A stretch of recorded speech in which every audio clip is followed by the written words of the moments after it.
നമ്മൾ ഇന്നോവ ഒരു ഫുൾ സർവീസിന് വന്നിട്ടുണ്ട്. മേജർ സർവീസ്, അതുപോലെ തന്നെ മൈന്യൂട്ട് ചെറിയ ചെറിയ കംപ്ലൈൻ്റ് ആണ്. വണ്ടി വന്നിരിക്കുന്നത് കോഴിക്കോടാണ്. ഇതിൽ കംപ്ലൈൻ്റ് എന്ന് പറഞ്ഞു കഴിഞ്ഞാൽ കസ്റ്റമർക്ക് മെയിനായിട്ട് ഒരു നല്ലൊരു ജെർക്കിങ് വരുന്നുണ്ട്. വണ്ടി ഓടിച്ചുകൊണ്ടിരിക്കുമ്പോൾ ഒരു ജെർക്കിങ്, അതുപോലെ തന്നെ വണ്ടി ഓടിച്ചുകൊണ്ടിരിക്കുമ്പോൾ തന്നെ നമ്മൾ മെയിൻ റോഡിലാണെന്നുണ്ടെങ്കിൽ ഒരു റഫ്നെസ് നല്ലോണം ഫീൽ ചെയ്താണ്. അതാണ് മെയിനായിട്ട് വന്നിരിക്കുന്നത് കസ്റ്റമർ. ലോ കിലോമീറ്റർ ഓടിയ വണ്ടിയാണ്, സിംഗിൾ ഓണർ വണ്ടിയാണ്. ഇതിൽ ഓടിയിരിക്കുന്നതെന്ന് പറഞ്ഞു കഴിഞ്ഞാൽ ഏകദേശം ഒരു 70-80,000 കിലോമീറ്റർ കണ്ടാൽ വണ്ടി ഓടിയിട്ടുള്ളൂ. അത്ര കിലോമീറ്റർ മാത്രമേ ഓടിയിട്ടുള്ളൂ. അതിൻ്റെ ഇടയിൽ തന്നെ നമുക്ക് ഈ ഒരു കംപ്ലയിൻറ്റ് എന്ന് വെച്ച് കഴിഞ്ഞാൽ എഞ്ചിൻ വൈബ്രേഷൻ, അതുപോലെ തന്നെ റോഡിൽ പോകുമ്പോഴും ഷോക്കിൻ്റെയും ഒരു വൈബ്രേഷനാണ് പറയുന്നത്. അപ്പോൾ നമ്മൾ ഓടിച്ച് നോക്കിയപ്പോൾ ഇതിൽ കംപ്ലയിൻറ്റ് കണ്ടത് ഇതിൻ്റെ ക്ലച്ച് സെറ്റ് കംപ്ലയിൻ്റ് ഉണ്ട്, അതുപോലെ തന്നെ എഞ്ചിൻ മൗണ്ടും ഗിയർ ബോക്സ് മൗണ്ടും വീക്കാണ്. അതുപോലെ തന്നെ നമുക്ക് ഫ്രണ്ടിലെ ഷോക്ക് മൗണ്ട് ശരിക്കും ഓവലായിട്ട് ഫുള്ളായിട്ട് പോയിരിക്കും. ഞാൻ അഴിക്കുമ്പോൾ ഞാൻ കാണിച്ചു തരാം അതിൻ്റെ അവസ്ഥ എന്താണെന്നുള്ളത്. ഫുള്ളായി ഓവലായിട്ട് പോയിരിക്കുകയാണ്. അതുപോലെ തന്നെ ഷോക്കും കംപ്ലയിൻ്റ് ഉണ്ട്. അപ്പോൾ അത് നമ്മൾ മാറ്റണം. അപ്പോൾ ഇതിൻ്റെ ഇപ്പോൾ മാറ്റാനുള്ളതെന്ന് പറഞ്ഞു കഴിഞ്ഞാൽ engine mount, gear box mount, clutch set, അതുപോലെ തന്നെ ഫ്രണ്ട് ഷോക്കും ഇതിനകത്ത് മാറാനുണ്ട്. അതുപോലെ തന്നെ ഇതിൽ കുറച്ച് ടച്ചപ്പ് വർക്കും ഉണ്ട്. വണ്ടി ഫ്രണ്ടേജ് ചെറുതായിട്ടൊന്ന് മുട്ടിയതിൽ ഫ്രണ്ട് ഹെഡ്ലൈറ്റ്, അതുപോലെ തന്നെ ബമ്പർ, ഫെൻഡർ ചെറിയ ഡെൻ്റ് ഉണ്ട്. അത് നമ്മൾ ഡെൻ്റെല്ലാം ക്ലിയർ ചെയ്തിട്ടുണ്ട്. അതിനിപ്പോൾ ഈ വർക്ക് കഴിഞ്ഞതിന് ശേഷം അതും കൂടെ ഒന്ന് പെയിൻറ്റ് നോക്കുകയാണെന്നുണ്ടെങ്കിൽ ഇതിൽ ഇട്ടിരിക്കുന്ന ടയർ ജേക്കയുടെ ടയറാണ് ഇതിനകത്ത് ഇട്ടിരിക്കുന്നത്. അതൊരു മെയിൻ കാരണമാണ്. എന്താണെന്ന് വെച്ച് കഴിഞ്ഞാൽ ജേക്കയുടെ ടയർ അതിൻ്റെ ത്രെഡ് നോക്കുകയാണെന്നുണ്ടെങ്കിൽ നമ്മൾ ഓഫ് റോഡിലേക്കൊക്കെ വരുന്ന പോലുള്ള ത്രെഡാണ് ഇതിനകത്ത് ഇരിക്കുന്നത്. ഇത് തന്നെ നമുക്ക് മെയിൻ റോഡിലേക്ക് ഓടിക്കുമ്പോൾ ഭയങ്കര ഒരു റഫ്നെസ് ഫീൽ ചെയ്യും. അതുപോലെ തന്നെ എയർ പ്രഷർ എപ്പോഴും ഒരു 32 വെച്ചാൽ മതി. ഇന്നോവ, കോളിസ് അങ്ങനെയുള്ള മിക്ക ഏകദേശം വണ്ടികളിൽ നിങ്ങൾ 32 വെച്ചാൽ മതി. 32 അല്ലെങ്കിൽ 33, ഇല്ലെങ്കിൽ അതല്ലാതെ 34, 36, ചിലവരൊക്കെ 40 വെക്കാറുണ്ട്. അതൊന്നും വെക്കരുത്. 32 കറക്റ്റ് ഇതായിരിക്കും. എന്ന് വെച്ചാൽ നമ്മൾ വണ്ടി നിലത്തിറങ്ങിയാലും കാറ്റിൻ്റെ ഒരു കുറഞ്ഞ മാതിരി ഒരു റേഡിയൽ ആ ഒരു സിറ്റുവേഷനിലായിരിക്കും നിൽക്കേണ്ടത്. അല്ലാതെ പക്ഷേ നമ്മൾ ഇത് ഫുള്ളായിട്ട് എയർ അടിച്ച് ഇട്ട് കഴിഞ്ഞ് കഴിഞ്ഞാൽ നമുക്ക് വണ്ടിയുടെ മറ്റേ റോഡിലെ ഷോക്ക് കംപ്ലീറ്റ് ആയിട്ടും ബോഡിയിലേക്ക് വരാൻ ചാൻസാണ്. സ്റ്റിയറിംഗിലേക്ക് ഒരു റഫ്നെസ് ഫീൽ ചെയ്യും. നമുക്ക് ഓടിക്കാൻ തന്നെ ഒരു കംഫർട്ട് ഉണ്ടാവില്ല, കയ്യിൽ നിന്ന് പാളുന്ന പോലെ തോന്നും. അപ്പോൾ എപ്പോഴും 32 എയർ മെയിൻറ്റെയിൻ ചെയ്യുന്നത്. അതുപോലെ ജേക്കയുടെ ടയർ ഇടാം, പക്ഷേങ്കിൽ ഈ ഒരു ത്രെഡുള്ളത് ഇടാതിരിക്കുക. ഇട്ട് കഴിഞ്ഞ് കഴിഞ്ഞാൽ നമുക്ക് ഹൈവേയിലാണെങ്കിലും നോർമൽ റോഡിലാണെന്നുണ്ടെങ്കിൽ നമുക്കത് ഭയങ്കരമായിട്ട് ഇറിറ്റേഷൻ ആവും. അപ്പോൾ നമ്മൾ ഇത്രയും വർക്ക് ചെയ്താലും ചിലപ്പോൾ റോഡിൻ്റെ ഒരു വൈബ്രേഷൻ വരാൻ സാധ്യതയുണ്ട്. കാരണം വെച്ച് കഴിഞ്ഞാൽ ഈ ടയർ ആയതുകൊണ്ട് ടയർ കുഴപ്പമുണ്ടോയെന്നല്ല, പക്ഷേങ്കിൽ നമുക്ക് റോഡിൻ്റെ ഒരു സുഖം അതെന്ന് വെച്ച് കഴിഞ്ഞാൽ റോഡിൻ്റെ ചെറിയൊരു റഫ്നെസ് കംപ്ലീറ്റ് നമുക്കിത് മെയിനായിട്ട് നമ്മുടെ വണ്ടിയുടെ ബോഡിയിലേക്ക് നമുക്ക് ഫീൽ ചെയ്യും. സ്റ്റിയറിംഗിലേക്കും ഒക്കെ ഒരു റഫ്നെസ് ഫീൽ ചെയ്യും ജേക്കയുടെ ടയർ എപ്പോഴും. അതിൻ്റെ കട്ടിങ്ങും അതിൻ്റെ ത്രെഡും കണ്ടു കഴിഞ്ഞാൽ നിങ്ങൾക്ക് അറിയാൻ പറ്റും. അത് നല്ല ഒരു ഹെവി ആയിട്ട് ഓഫ് റോഡ് വരുന്ന പോലുള്ള ത്രെഡാണ്. അതും ഒരു മെയിൻ കാരണമാണ് ഈ വണ്ടി ഓടിക്കുമ്പോൾ ഒരു റഫ്നെസ് ഫീലിംഗ്. അപ്പോൾ എപ്പോഴും ഇതിൽ യൂസ് ചെയ്യുന്ന ടയർ ഞാൻ റെക്കമെൻഡ് ചെയ്യുന്നത് യോക്കോഹാമ, അപ്പോളോ അങ്ങനെയുള്ള ടയറുകളാണ് മെയിനായിട്ട് നമുക്ക് ഇന്നോവ, കോളിസ് അങ്ങനെയുള്ള ഏത് വണ്ടിക്കാണെന്നുണ്ടെങ്കിൽ യൂസ് ചെയ്യുന്നത് അതായിരിക്കും കുറച്ചുകൂടെ ബെറ്റർ. ഗിയർ ബോക്സ് ഇറക്കി വെച്ചിട്ടുണ്ട് ക്ലച്ച് മാറാനായിട്ട്. നമ്മൾ ക്ലച്ച് യൂസ് ചെയ്യുന്നത് ലൂക്കിൻ്റെ ക്ലച്ചാണ് യൂസ് ചെയ്യുന്നത്. നമ്മൾ കോളിസിനാണെങ്കിലും ടൊയോട്ടയുടെ ഏത് വണ്ടിയാണെന്നുണ്ടെങ്കിലും നമ്മൾ മാക്സിമം ലൂക്കാണ് യൂസ് ചെയ്യുന്നത്. കാരണം എന്താ വെച്ച് കഴിഞ്ഞാൽ മെക്ക് വരുന്നത് കൂടുതലും ലൂക്കിലാണ്. വേറെയും വരുന്നുണ്ട്, കൂടുതലും വരുന്നത് ലൂക്കാണ്. ലൂക്ക് നമ്മൾ ഇടുമ്പോൾ കറക്റ്റ് നമുക്ക് കാലിലേക്കും എല്ലാം സ്മൂത്തായിരിക്കും. എപ്പോഴും നമ്മൾ ചവിട്ടുമ്പോഴാണെങ്കിലും ശരി, അത് കുറച്ച് കാലങ്ങൾ കഴിഞ്ഞാലും ശരി, നല്ലൊരു സ്മൂത്ത് കിട്ടും നമുക്ക്. പക്ഷേ മറ്റുള്ള ക്ലച്ചുകളൊക്കെ ഇടുകയാണെന്നുണ്ടെങ്കിൽ നമുക്ക് കാലിലേക്കൊരു ടൈറ്റ്നെസ് ഫീൽ ചെയ്യും. ഇതിന് അങ്ങനെ ഒരു സംഭവം ഉണ്ടാവില്ല, പക്ക ഫ്രീ ആയിരിക്കും. അതുകൊണ്ട് നമ്മൾ ലൂക്ക് ക്ലച്ച് തന്നെയാണ് ഇടുന്നത്. അപ്പോൾ ഇതിൽ നോക്കുകയാണെങ്കിൽ നമുക്ക് മനസ്സിലായി ഇതുവരെ ക്ലച്ച് മാറിയിട്ടില്ല. എന്ന് വെച്ച് കഴിഞ്ഞാൽ അത് അങ്ങനെ തന്നെ കിടക്കുന്നത് ഓയി തന്നെയാണ് ഇതിനകത്ത് കിടക്കുന്നത്. എന്തായാലും നമുക്ക് കംപ്ലീറ്റ് ആയിട്ട് അഴിച്ചിട്ട് ഇതിൽ കിടക്കുന്നതും XD എന്ന് പറയുന്ന ബ്രാൻഡിനെയാണ് ഇപ്പോൾ നിലവിൽ ടൊയോട്ടയുടെ ഓയിൽ കിടക്കുന്നത്. ഇനിയിപ്പോൾ എന്തായാലും നമുക്ക് അഴിച്ചിട്ട് ഫ്ലൈ വീലും കാര്യങ്ങളൊക്കെ ഒന്ന് ക്ലീൻ ചെയ്ത് അതിനുശേഷം ആ ഉള്ളിലുള്ള പൈലറ്റ് ബെയറിംഗ് നമ്മൾ എന്തായാലും അഴിക്കുമ്പോൾ ഉള്ളിലുള്ള പൈലറ്റ് ബെയറിംഗ് മാറണം. കാരണം എന്ന് വെച്ച് കഴിഞ്ഞാൽ പൈലറ്റ് ബെയറിംഗ് മാറാതെ വിട്ട് കഴിഞ്ഞ് കഴിഞ്ഞാൽ അത് നിങ്ങൾക്ക് ഇനിയിപ്പോൾ കുറച്ച് ദിവസം കഴിഞ്ഞിട്ടാണ് ഇപ്പോൾ ഒന്നും ഫീൽ ചെയ്യില്ല. കുറേ ദിവസം കഴിഞ്ഞ് കഴിഞ്ഞാൽ ചിലപ്പോൾ ഗിയർ ടൈറ്റ് വരാൻ സാധ്യതയുണ്ട്. പൈലറ്റ് ബെയറിംഗ് പോയി കഴിഞ്ഞ് കഴിഞ്ഞാലും നമുക്കിത് ഗിയറിൻ്റെ ടൈറ്റ് വരാം. എന്താണെന്ന് വെച്ച് കഴിഞ്ഞാൽ ഡിസെൻഗേജ് ആവില്ല. ക്ലച്ച് നമ്മൾ ചവിട്ടിയായാലും അവിടെ ഒരു ഫ്രീനെസ് കിട്ടില്ല. എന്ന് വെച്ചാൽ ആ ഫ്ലൈ വീല് ബെയറിംഗ് സ്റ്റക്കായിട്ട് അതിൻ്റെ കൂടെ ഇതിൻ്റെ ഉള്ളിൽ വരുന്ന ഇൻപുട്ട് ഷാഫ്റ്റിന് തിരിഞ്ഞിട്ട് നമുക്ക് ഗിയർ ഇടുമ്പോൾ നല്ല ടൈറ്റ് വരും. ഫസ്റ്റ് സെക്കൻഡൊക്കെ ഇടുമ്പോൾ നല്ലൊരു ടൈറ്റ് ഫീൽ ചെയ്യും. അതുപോലെ റണ്ണിങ്ങിലും നമുക്ക് ടൈറ്റ് ഫീൽ ചെയ്യും. അപ്പോൾ അതുകൊണ്ട് ക്ലച്ച് മാറുമ്പോൾ അതിൻ്റെ കൂടെ തന്നെ അത് സംബന്ധമായിട്ടുള്ള എല്ലാ സാധനങ്ങളും മാറ്റി വെക്കുന്നതാണ് നല്ലത്. എന്ന് വെച്ചാൽ clutch plate, pressure plate, pilot bearing, release bearing, അതുപോലെ തന്നെ ഗിയർ ലിവറിൻ്റെ ബുഷും ഇതിൻ്റെ കൂടെ മാറിയാൽ നമുക്ക് ബെറ്റർ ആയിരിക്കും. ഇല്ലാതെ പിന്നീട് നോക്കുമ്പോൾ വീണ്ടും നമ്മൾ അഴിച്ച് ഇയർ ബോക്സ് അഴിക്കേണ്ട വന്നാലും ഒരു പണി തന്നെയാണ്. ബാക്കിലെ ടോപ്പ് കവറൊക്കെ അഴിച്ച് ഇതൊക്കെ അഴിച്ചിട്ട് വേണം പിന്നെ ബുഷ് മാറാനായിട്ട്. അതുകൊണ്ട് കയ്യോടെ കൂടിയിട്ട് ആ ബുഷും കാര്യങ്ങളും കംപ്ലീറ്റ് ആയിട്ട് നമുക്ക് സെറ്റ് ചെയ്യാം. അപ്പോൾ ഈ വർക്ക് കഴിഞ്ഞിട്ട് വേണം ഇനിയിപ്പോൾ engine mount, gear box mount അങ്ങനെയുള്ള കാര്യങ്ങൾ ചെയ്യണം, ഫ്രണ്ട് ഷോക്ക് ചെയ്യാനായിട്ട്. അപ്പോൾ എഞ്ചിൻ മൗണ്ടും ഗിയർ ബോക്സ് മൗണ്ടും നമ്മൾ ഒറിജിനൽ ടൊയോട്ടയുടെ ബ്രാൻഡ് തന്നെയാണ് എടുക്കുന്നത്. അത് ഒക്കെ ആയിരിക്കും. ഇല്ലാതെ വേറെ അതർ ബ്രാൻഡ് ഇട്ട് കഴിഞ്ഞ് കഴിഞ്ഞാൽ ആ വൈബ്രേഷൻ നമുക്ക് കറക്റ്റായിട്ട് പോവില്ല. പിന്നെ നമുക്ക് സ്റ്റാർട്ട് ചെയ്യുമ്പോഴും വിടുമ്പോഴൊക്കെ നല്ല അടി ഫീൽ ചെയ്യും. അതുപോലെ ഷോക്ക് എടുക്കുന്നത് നമ്മൾ ഗബ്രിയലിൻ്റെ ഷോക്കാണ് എടുക്കുന്നത്. ഷോക്ക് മൗണ്ട് നമ്മൾ ഒറിജിനൽ തന്നെയാണ് എടുക്കുന്നത്. വെച്ച് കഴിഞ്ഞാൽ ഒറിജിനൽ അല്ലാതെ സോണ അതർ മേക്കിലേക്ക് പോയി കഴിഞ്ഞാൽ നമുക്ക് ഓയിനേക്കാളും വില കൂടുതലാണ്. 1100 രൂപ എങ്ങാണ്ട് വരുന്നുണ്ട് സോണയുടെ ഒക്കെ മൗണ്ട്. പക്ഷേ ഒറിജിനൽ മൗണ്ട് 950-980 രൂപ എങ്ങാണ്ട് വരുന്നുണ്ട് ഒറിജിനൽ. അപ്പോൾ അത് ഒറിജിനൽ തന്നെ യൂസ് ചെയ്യുക. ഷോക്ക് വന്നിട്ട് ഗബ്രിയലിന് യൂസ് ചെയ്യുക. ഓയി വരുന്ന ബ്രാൻഡ് ഗബ്രിയലിനാണ്. അത് തന്നെയാണ് നമുക്കും ഇതിനകത്ത് യൂസ് ചെയ്യുക.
അപ്പോൾ നമ്മുടെ ഇന്നോവയുടെ വർക്ക് ഏകദേശം ഫിനിഷ് ആക്കിയിട്ടുണ്ട്. നമ്മൾക്ക് ഇനിയിപ്പോൾ ടെസ്റ്റ് ഡ്രൈവ് അടിക്കണം.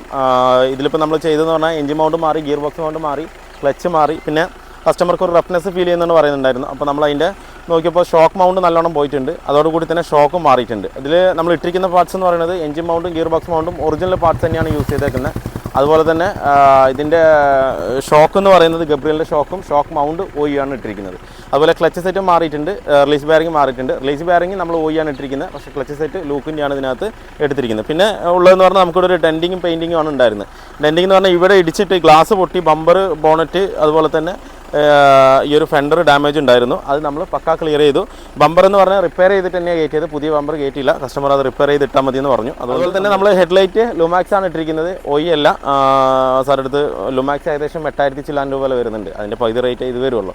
അപ്പോൾ പറഞ്ഞപ്പോൾ ലുമാക്സ് തന്നെ ഇട്ടാൽ മതി എന്ന് പറഞ്ഞു. അപ്പോൾ ലുമാക്സ് തന്നെയാണ് നമ്മൾ ഇതിനകത്ത് കയറ്റിയിട്ടുള്ളത്. പിന്നെ അതുപോലെ ഫുൾ ബോഡി പോളിഷ് ചെയ്തിട്ടുണ്ട്, വാക്സിൻ ചെയ്തിട്ട്. ഇനിയിപ്പോൾ എന്തായാലും വാട്ടർ വാഷും കൂടെ നമുക്ക് ഇതിനകത്ത് ചെയ്യാൻ. വാട്ടർ വാഷ് ചെയ്തിട്ട് വേണം ബാക്കിയുള്ള കാര്യങ്ങൾ കൂടി ചെയ്യാനായിട്ട്. എന്താണെന്ന് വെച്ച് കഴിഞ്ഞാൽ മൊത്തം പുട്ടിയിട്ടതിൻ്റെ പാടും മറ്റേ വൈറ്റ് കളറും എല്ലാം ഇതിനകത്ത് നമുക്ക് ടയറിനകത്തും എല്ലാത്തിലും ഉള്ളിലും ഇൻറ്റീരിയറിലും എല്ലാത്തിലും ഉണ്ട്. ഇനിയിപ്പോൾ ഒന്ന് വാട്ടർ വാഷ് ചെയ്തിട്ട് വേണം നമുക്ക് വണ്ടി ഡെലിവറി ചെയ്യാനായിട്ട്. അതിന് പുറമെ നമുക്ക് വണ്ടി ഒന്ന് ഓടിച്ചിട്ട് ഈ കസ്റ്റമർ പറഞ്ഞ എല്ലാ കംപ്ലയിൻറ്റും നമുക്ക് സോൾവ് ആയെന്നുള്ളത് നോക്കാം. അതുപോലെ തന്നെ ഇതിലൊരു ചെറിയൊരു സ്ക്രാച്ച് ഉണ്ടായിരുന്നു, നമ്മളതും റീപെയിൻറ്റ് ചെയ്തിട്ടുണ്ട്. പിന്നെ കംപ്ലീറ്റ് ആയിട്ട് പോളിഷ് ചെയ്ത് വാക്സ് ചെയ്തിട്ടുണ്ട്. ഇനിയിപ്പോൾ എന്തായാലും നമുക്ക് വണ്ടി ഓടിച്ച് നോക്കിയിട്ട് ബാക്കിയുള്ള ഒരു നമ്മൾ ചെയ്ത വർക്കിനോടുള്ള കാര്യങ്ങൾ ഞാൻ ഷെയർ ചെയ്തു. നമുക്ക് വണ്ടിയിൽ കയറി ഇരുന്ന് നമുക്ക് ക്ലച്ചിൽ കാല് വെച്ച് ആ ഒരു എഞ്ചിൻ മൗണ്ടും ഗിയർ ബോക്സും മൗണ്ട് മാറിയതിൻ്റെ ഒരു ഫീലിംഗ് കിട്ടുമ്പോൾ തന്നെ വണ്ടിയിൽ ഇരിക്കുമ്പോൾ തന്നെ ഇപ്പോൾ എടുത്ത് ഓടിക്കാൻ ഉള്ള അങ്ങനെ ഒരു ഫീല് നല്ലവണ്ണം കിട്ടുന്നുണ്ട്. ക്ലച്ച് എന്ന് പറഞ്ഞാൽ ഭയങ്കര സ്മൂത്ത് എന്ന് പറഞ്ഞാൽ നമുക്ക് ഈ ഒരു വിരൽ കൊണ്ട് വേണമെന്നുണ്ടെങ്കിൽ അത്രത്തോളം ഫ്രീ ആയിട്ടുണ്ട്.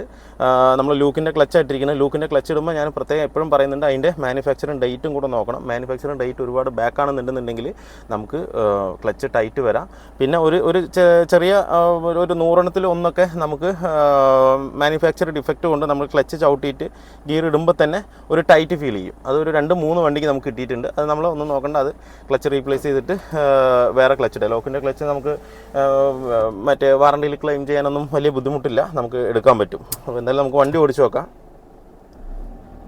നേരത്തെ ഇങ്ങനെ എടുക്കുമ്പോഴൊക്കെ ചെറിയൊരു ജെർക്കിങ്ങും ഒരു വൈബ്രേഷനോട് കൂടിയിട്ടാണ് വണ്ടി മൂവ് ആവുക. പക്ഷേങ്കിൽ ഇപ്പോൾ അത് പക്ക നോർമലായിട്ടുണ്ട്. ഒരു എന്താ പറയുക, പുതിയ വണ്ടി ഓടിക്കുന്ന ഒരു ഫീല് നമുക്ക് നല്ലവണ്ണം ഫീൽ ആകുന്നുണ്ട്. ഇപ്പോൾ എന്താ വെച്ച് കഴിഞ്ഞാൽ യാതൊരുവിധ വൈബ്രേഷനോ കാര്യങ്ങളോ ഒന്നുമില്ല. നേരത്തെ എന്ന് പറഞ്ഞു കഴിഞ്ഞാൽ നേരത്തെ ഞാൻ ഈ റോട്ടിൽ തന്നെയാണ് ഓടിച്ചിട്ട് കസ്റ്റമറിനെ കേൾപ്പിച്ച് കൊടുത്തത്. അപ്പോഴൊക്കെ ഈ സൈഡ് റൈറ്റ് സൈഡിൽ നിന്ന് ഒരു കിരികിരിപ്പ് സൗണ്ട് ഉണ്ടായിരുന്നു, ലെഫ്റ്റ് സൈഡിൽ നിന്ന് ബ്രറുന്നൊരു സൗണ്ട് ഉണ്ടായിരുന്നു. ഇതൊക്കെ കസ്റ്റമറിൻ്റെ അടുത്ത് ഞാൻ ഡയറക്റ്റ് കേൾപ്പിച്ചതുമാണ് സൗണ്ടുകൾ, ഇത്രയും സൗണ്ട് ഉണ്ട് എന്ന് പറഞ്ഞിട്ട്. ഇനിയിപ്പോൾ ഈ റോട്ടിൽ തന്നെ നമുക്ക് ഡെലിവറി ചെയ്യുമ്പോൾ കസ്റ്റമറിനെ ഇരുത്തിയിട്ട് നമുക്കൊന്ന് ഓടിച്ച് നോക്കാം. അപ്പോൾ അവർക്ക് അതിൻ്റെ ഫീലിംഗ് എന്താണെന്നുള്ളത് മനസ്സിലാവും. നോർമലി വന്ന് ഇരുന്നാൽ തന്നെ ആ ഒരു ഫീലിംഗ് കിട്ടും. കാരണം എന്താ വെച്ചാൽ മൗണ്ടും ഈ ക്ലച്ചും മാറിയതുകൊണ്ട് അവർക്ക് എഞ്ചിൻ്റെ സൗണ്ടും സൈലൻ്റായി, അതുപോലെ നമുക്ക് കാലിലേക്കുള്ള സ്ട്രെയിനും പോയി കഴിഞ്ഞാൽ തന്നെ മൈൻഡ് അപ്പം തന്നെ ഫ്രഷ് ആവും.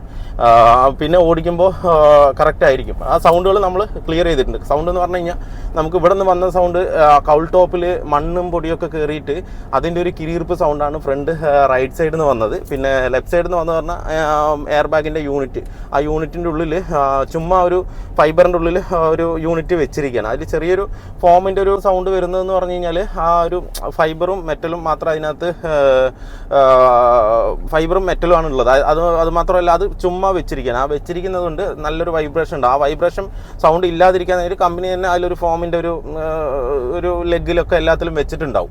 പക്ഷേങ്കിൽ അത് കുറേ ഓടി ആകുമ്പോൾ അത് തേയ്മാനം വന്നിട്ട് വീണ്ടും ഈ ഒരു മെറ്റലും ഫൈബറും കൂടെ കോൺടാക്ട് ചെയ്യുമ്പോൾ ഒരു ബിർന്നൊരു സൗണ്ട്, ഭയങ്കര ഇറിറ്റേഷൻ സൗണ്ടാണത്. അതേപോലെ തന്നെ ഈ കൗൾ ടോപ്പിൽ നിന്ന് വരുന്ന സൗണ്ട്, ഇത് പലർക്കും ഈ ഒരു സൗണ്ട് മനസ്സിലാവില്ല. എന്താ വെച്ച് കഴിഞ്ഞാൽ ആ ഡാഷ് ബോർഡിൽ നിന്നാണ് സൗണ്ട് വരുന്നതായിരിക്കും എല്ലാവരും വിചാരിക്കും. ഈ ഡാഷ് ബോർഡിൽ നിന്ന് ഇന്നോവയുടെ ഡാഷ് ബോർഡിൽ നിന്ന് അധികം സൗണ്ട് വരികയില്ല. എക്സ്ട്രാ ഫിറ്റ്മെൻറ്റ് നിങ്ങൾ സ്റ്റീരിയോ അങ്ങനെ എന്തെങ്കിലും ചെയ്തിട്ടുണ്ടെങ്കിൽ മാത്രമേ ഡാഷ് ബോർഡിൽ നിന്ന് സൗണ്ട് വരുള്ളൂ.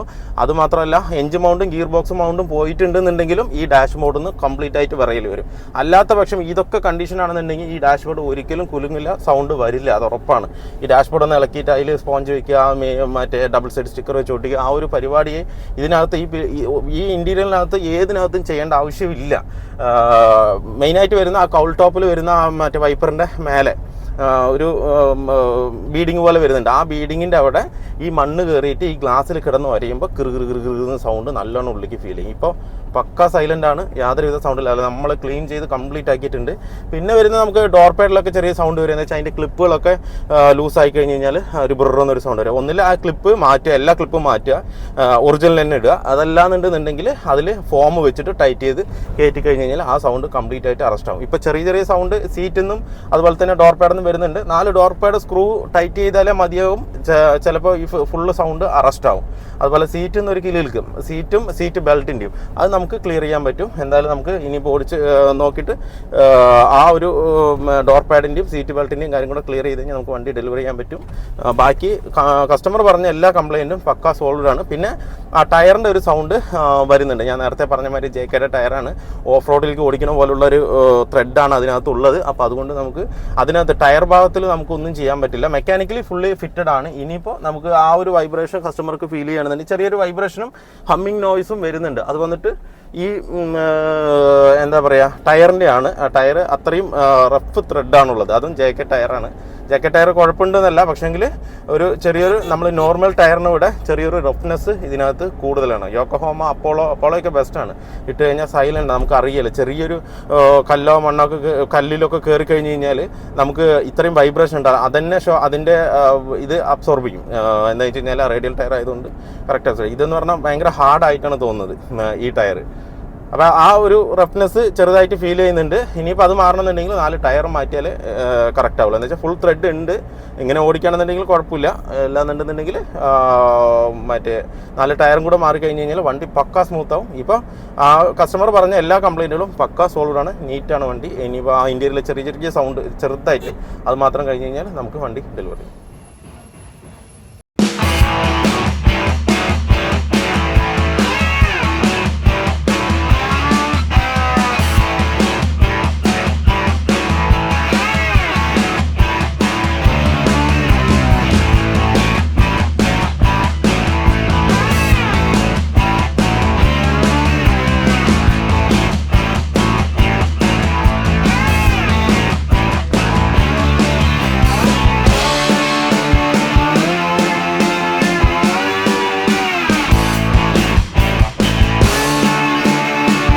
ചെയ്യാതെയാണ് വീഡിയോ കാണുന്നതെങ്കിൽ ഒന്ന് സബ്സ്ക്രൈബ് ചെയ്ത് സപ്പോർട്ട് ചെയ്യുക. അപ്പോൾ മറ്റൊരു വീഡിയോയിൽ കാണുന്നവരെല്ലാവർക്കും ബൈ.